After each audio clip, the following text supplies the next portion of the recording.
Welcome to Show Pop. I have fun breaking down the shows everybody's watching. Today, I'm breaking down episode 2 of Kimora, Back in the Fab Lane. Here's how things are going to flow. First, I'll start with a quick thematic overview before moving into my raw, unfiltered commentary and real-time reactions as I watch the episode. I will wrap things up with a concise breakdown of the recurring themes, behavior patterns, and relationship dynamics that really stood out. Think of this as the after show to your favorite show, like talking on the phone with your observant and always honest best friend. Grab a cocktail or a mocktail and let's get into it. I recap episode 2 by focusing on Kimora's parenting style, highlighting her warmth, open communication, and the coming of age moments she shares with her sons, including conversations about piercings and independence. I question the family dynamics and the financial dependencies surrounding Jaden and especially Ming, critiquing Ming's lack of professionalism, continued reliance on her mother, and blurred adult boundaries. Overall, I note that this season centers more on family relationships and personal dynamics than business, framing the episode as a reflection on motherhood, boundaries, and growth. Let's get into the live recap. Okay, so I'm getting ready to do my commentary and analysis in real time for episode 2 of Kimora, Back in the Fab Lane. So let's get into it. Also, quick note, I am using a new mic, so I hope this is much better. I hope it sounds much better. I'm still in my living room, so if there's a slight echo, I do apologize. And trust me, if this channel ever blows up, I will definitely purchase more equipment or better equipment. But for now, let's use what we have and let's just have fun. Let's get started. Okay, so in this first scene, it looks like Kimora is getting her hair done. She's in what looks to be a glam room with a woman, and she looks like she's either getting her makeup and her hair done, and she's on the phone with Kenzo, and he's using slang. And I just want to say it's so cute and relatable. And moms out there, can you relate to your children, especially teenagers, using different words that you don't understand and then you try to use them and then they're like, you're not cool? It's so cute. So in this particular scene, the opening scene, Kimora's just on the phone with her son, being a mom, and her son is using slang language that she doesn't understand. So it's super cute. I really love that sort of thing. I love the warmth that I get when I watch this show and the motherly, the motherly energy that is present in this show. It's really beautiful. Okay, so we've moved on to the second scene. They're in the living room and all the sons walk in. That would be Gary, who's 15, Kenzo, who's 15, and the 18-year-old bonus son that I can't think of his name right now because I just paused the show. But they're walking in and they're getting ready to have what seems to be a serious conversation with Kimora. I want to take a note here that it's very interesting that this quote unquote bonus son is 3 years older than her 2 younger sons. Than her actual sons, because I believe Gary is actually, she adopted him, if I'm not mistaken. I don't know if it's legitimate adoption, like paperwork is involved, or she just keeps him and has an agreement. It's actually very common. I don't know if a lot of people are aware of that, but it's not uncommon for parents who are unable to financially care for their children to ask a friend or someone they love and trust to watch their kids. So that could be going on here. But the bonus son, I'm just surprised that he's so much older. But what I think may be happening here is that he could be friends with either Gary or Kenzo, and it just so happens that he's older. That being said, I didn't have a lot of range in my friend age groups. I didn't hang out with girls that were much older than me or much younger than me. It could be different now. You guys let me know how it was when you were growing up. I find it interesting, and I just wanted to take note of that here, okay? All right, let's keep going. Okay, so I've figured out the situation with Mr. Gary. She adopted him from Jamaica when he was 8 years old. That's really beautiful. That's really a touching thing to experience. I would myself would love to adopt a child one day when I'm stable, because there's so many kids out there who don't have, the support. And there's so many of us who are doing well and can provide a wonderful life for a child. And I love that she is doing that. So now we know what's going on with Mr. Gary, who is the other 15-year-old child that she has outside of Kenzo. Okay, so let's keep going. Okay, so keep in mind we're still on the couch and she's still having a conversation with the children as I'm discussing these things. So now we have an idea of what's going on with Mr. Jaden. So Jaden went to school with Kenzo and Gary, and because there were not a lot of children of color, which I have a feeling just means black in this case, because those all three of them are black, and even Kenzo, even though his mother is multiracial, he just reads as a black young man. And I'm saying this as a black woman, so I don't want anyone to be offended by what I'm saying or how I'm saying it. That's where this comes from. So I'm just telling you from my perspective. But so he just went to school with them. He became friends with them. So now it all begins to make sense that if he's in an environment, there aren't a lot of children of color or black children where he went to school with, and you only have these, two younger boys who you meet who, you can identify with, then yeah, you're going to become attached to them. You're going to try to get to know them, and they built a relationship. So now I completely understand what's happening here. I also see why she likes keeping him around, because he's a little older and he can drive. He probably helps her a lot. What I find interesting, or I would say odd, is the fact that he is 18 years old and he lives with them. He lives with Kimora and her children. It just makes me wonder, where are his parents? And I don't know. It's, you know what? Can I just be honest with you guys here?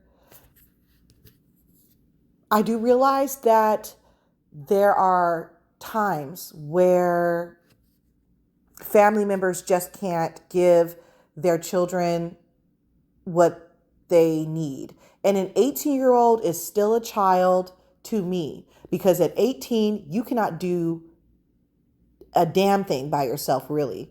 Okay? You can go and get a job. It's going to be entry level. You're not going to be able to pay any rent with it or do too much of anything. So you still rely on your parents quite a bit. That being said,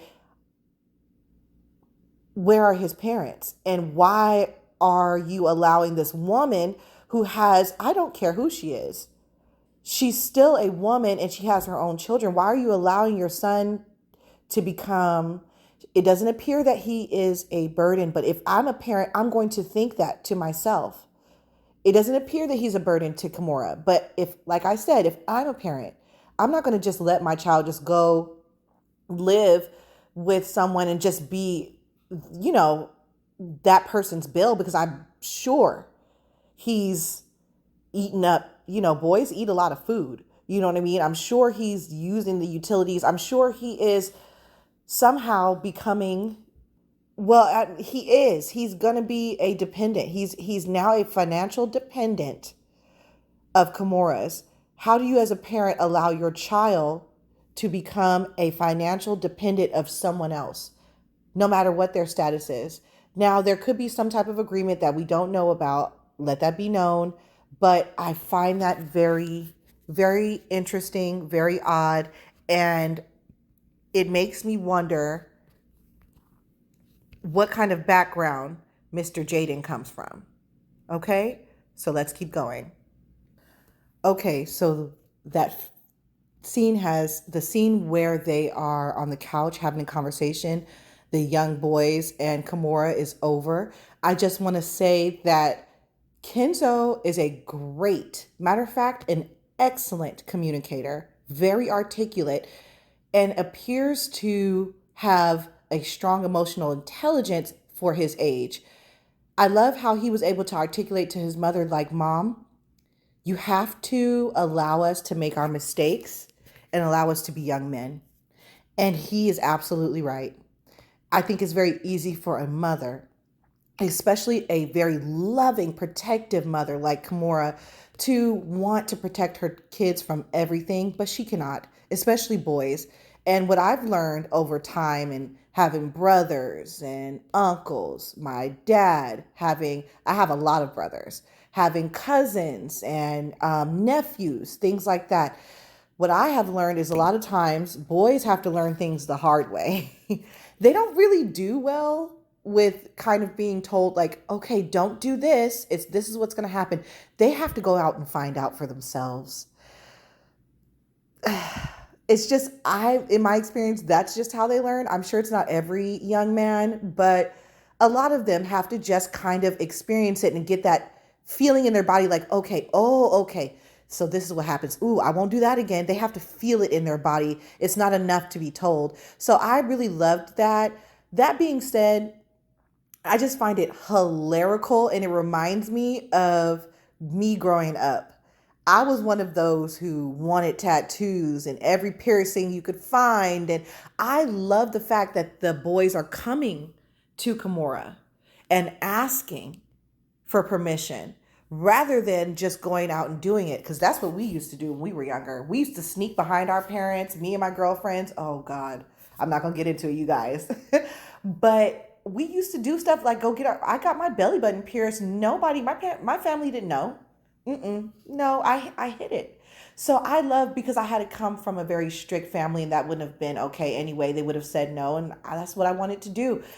I love that Kimora's created an environment where her kids can come to her openly, honestly, and say, "Listen, Mom, this is what we want to do. What do you think?" So the episode ends with her pretty much saying, "Listen, I'll think about it. We'll talk." So that's where we are now. Let's keep going. Okay, y'all. Okay. So in this next scene, Kimora and Ming are headed to the photo shoot. Ming has just arrived maybe hours before, because mind you, it's Monday in this scene, and Ming got back Monday morning. Okay. Ming is in a terrible attitude, or she's having a very terrible attitude. She's obviously hungover and does not want to be there. I want to say in this particular scene, I am shocked at how Ming is behaving. I'm actually surprised that Kimora still allows this at 25 years old, that behavior. Ming pulls up, she's got an attitude, you know what I mean? Kimora makes a comment about fighting on camera because you can tell she's not in the mood. Kimora's irritated that her daughter has popped her peanut head self up, and I say that with love, okay? On Monday, hung over, and then Ming has the audacity to tell her mom she wants to order what appears to be maybe, or what sounds like, some very expensive sunglasses. And she's like, "Oh, I'm going to order them." And her mom actually says, you're not going to order them. You shop too much and you drink too much. If you go in and do a good job, then we'll discuss buying the glasses. Does that sound like the way a mom would typically talk to her adult, independent daughter, a daughter that's adult, a daughter that is an adult and independent? A mom might not talk to her like that because, one, she's going to be buying her own stuff, and that's really that, right? Because she's independent. So I just found it so interesting that Ming she obviously is still very dependent on her mom. I'm really surprised. And her mom mentions a budget. She's like, "You're way over your she said, "You're way over your budget of bullshit." My heart goes out to Kimora, honestly, because it must be tough she's financially taking care of all of her kids, including me. And I know I said in the last episode that, it's not uncommon for a 25-year-old to be at home. But I didn't say it's common for a 25-year-old for a parent to be buying everything for a 25-year-old. When I say a 25-year-old at home, I mean at home working. You have something to do. You go to work, you go to school, you do both, and you financially contribute to your household in some way. The only benefit that you're getting when you're at home, when I speak of a child like that, or a child that's an adult child that's at home with his or her parents. When I'm speaking of that, I mean you're out there trying to get yourself together, and you contribute to your family somehow by your job. If you're in school, that's going to be difficult, but at least if you're in school, hopefully you're working somehow, or you're using your financial aid to take care of yourself so that you're not a burden to your parents. What I'm seeing is totally different. Ming, you're 25 years old, baby. You should be able, boulangerie, is it bringing in some money now? All that modeling that you do, are you only modeling for your mother's companies, your mother's companies, or what are you doing, baby? Because where's this money that you use to go to work? Where's the money that you work for going to? That's what I'm curious about. Why can't you buy your own sunglasses? I don't think your mother should have to purchase you sunglasses, honey. You work. So I just found that very interesting, and my heart goes out to Kimora. I'm sure she doesn't mind doing it. Those are her babies. But it must be tough. It must be tough to have that kind of a conversation with a 25-year-old. Let's keep going. Okay, so so they are getting their hair done. They are on set at so it's a People. You guys know the magazine People. It seems as though they're having an issue of most beautiful people in their whatever next issue they're going to put out for this particular episode. So Ming and Kimora are getting their hair and makeup done. They're getting ready for their shoot. Kimora is an OG. Let me just say, I love a woman like this. I love people like this. To me, these are the type of people that end up always being successful no matter what, because they take things serious. They don't take things as a game. When it's playtime, it's playtime. And when it's time to work, it's time to work. And it's something that I can relate to. So she is watching the time. She is making sure that her team is getting things done. She's making sure that she gets to set on time. And she is on Ming's ass. Ming is frustrated. She's like, "Mom, that's enough with the time." She didn't order herself fat burger. She's getting the IV, honey.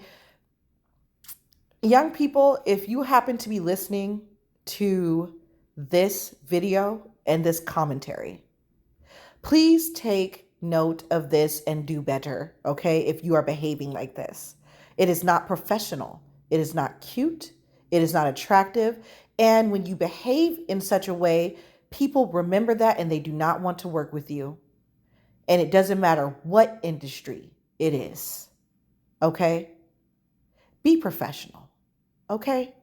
It's not cute. Showing up late to work is not cute, okay? Being at work and not being in the condition that you need to be in, which I would think is sober, okay, that you need to be in to complete your work is not cute.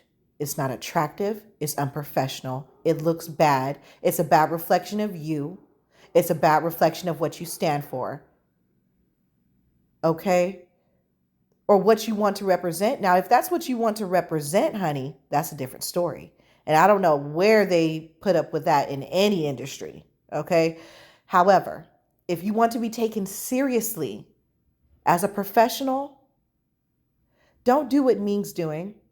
Now, I think she's able to get away with what she's able to get away with because her mother is who she is. And that's it, and that's all. I believe that. I believe that if her mother wasn't who she is, we wouldn't see Ming doing a damn thing, honey. Okay, let's keep going. Oh, so Ming is finally dressed. They're getting ready to get on set, and she comes out in her mother's Dolce and Gabbana. I think that's leopard print. Yeah, it wasn't jaguar. It was definitely leopard, I think. Leopard print. Or it could have been jag. I gotta look again. However, this beautiful dress, and she just is looking like a younger version of her mother. She looks beautiful. She looks fabulous. And it looks like the shoot is them wearing what each other would wear. So Kimora is wearing a very black, chic, long, sexy dress. And Ming is wearing the Dolce & Gabbana leopard print dress.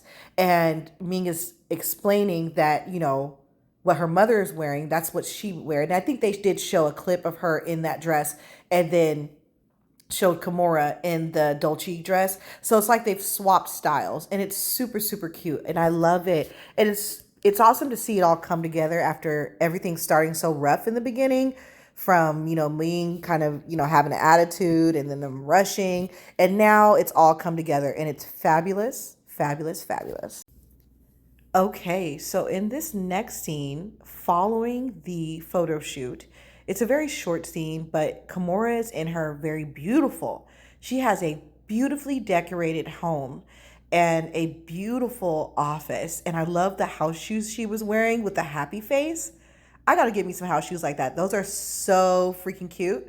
I'm just in awe of all the things I'm noticing about her. There's this side that's very glamorous. Of course, she was a model, right? She was in rich circles and wealthy circles for many years of her life. So there is this part of her that's very glamorous, but there's also this part of her that is just so down to earth and just a woman living life, handling business, being a mom, being a person, being all that. So I just love seeing that. Now, in this particular scene, Ming looked like she was trying to get out of the house and she's trying to drive out. And some idiot parked in the driveway of where Kimora lives in her gate, but her gate opens outward. So they were parked in the driveway, but on the other side of the gate, and the gate opens outward, so it was hitting their vehicle. So I just wonder who that was and why they weren't in her house, why they weren't parked inside the driveway, because I would think that would have probably been someone that was working for Kimora. So I don't know. That was just very interesting, but neither here nor there. That was just a very short scene, and I just want to give you what happened there. Let's keep going. Okay, so in this next scene, Kimora is with her best friend Wanda having what appears to be lunch. Now, I'm excited because this is what I want to see. I love seeing Kimora as a businesswoman, and I love seeing Kimora as a mother. But I want to see Kimora as a person, and in order to better understand people, you've got to see their friends, if they have any. And we know Kimora has a lot of industry people that she knows, but I want to see her real friends. Now, Miss Wanda seems like one of her real friends. So let's see how this little interaction between Kimora and her very best friend, Miss Wanda, goes. Let's keep going. Okay, so I am already obsessed with Miss Wanda. Okay, I love her personality. I love that she tries to open Kimora up to new things. Kimora is hilarious with her one-liners. That one-liner that she gave about the oysters and swallowing and closing your eyes and how those days of doing that is over. She is so funny. But Miss Wanda and Kimora are having a conversation about the boys and how they came to her about tattoos and all that stuff. And Miss Wanda, she I can see why she keeps her around as a friend. She's very grounding. She also is very clear headed.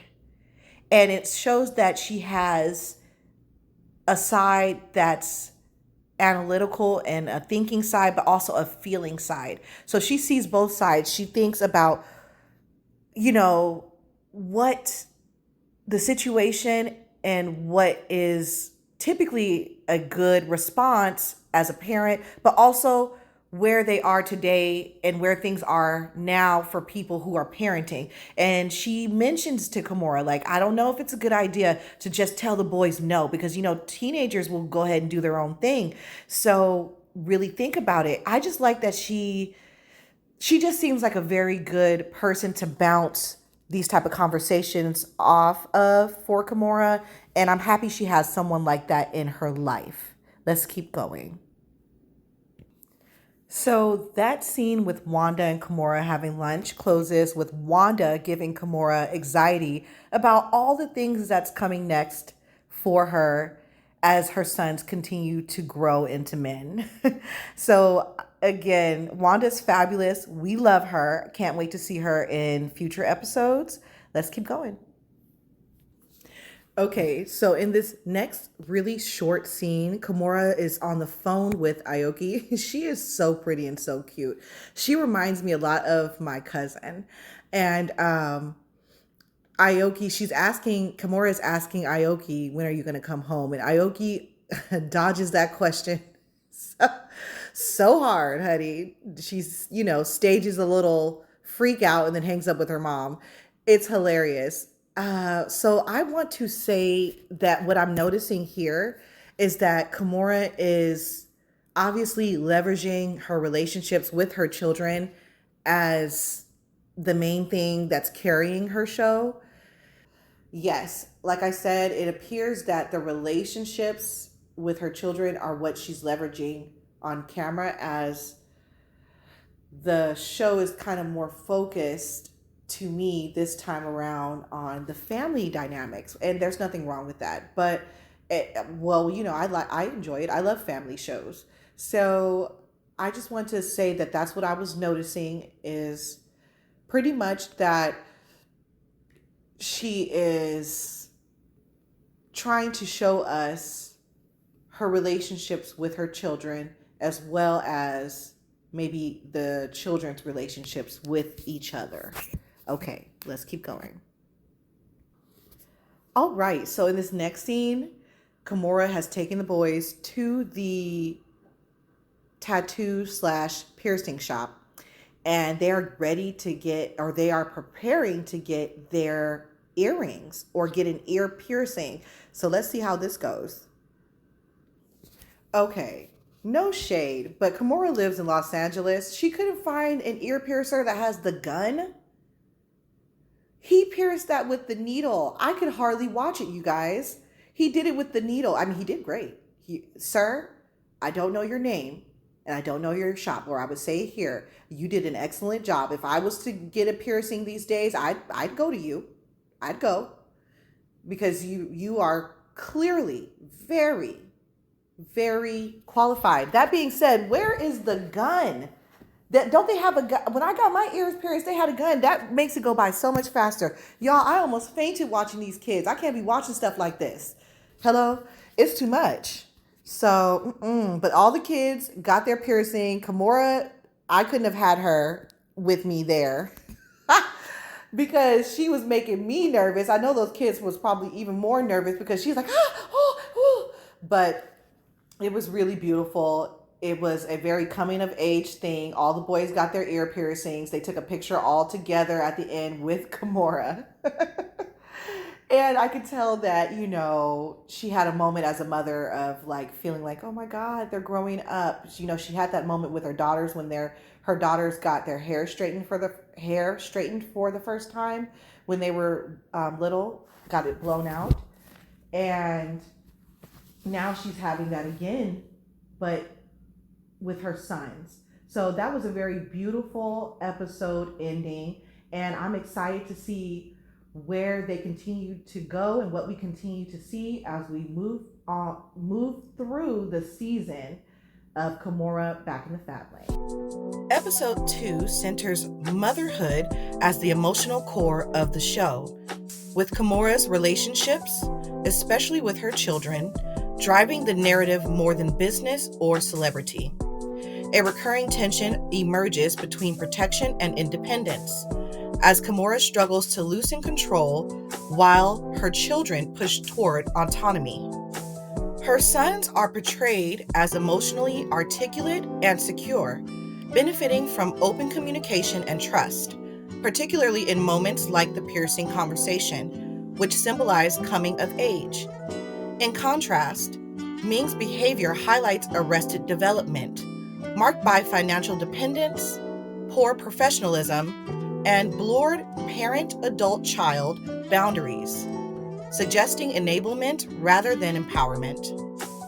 Jaden's role as an older bonus son raises quiet questions about dependency and responsibility, while Kimora's friendship with Wanda provides a grounding, emotionally balanced counterpoint to her parental labor.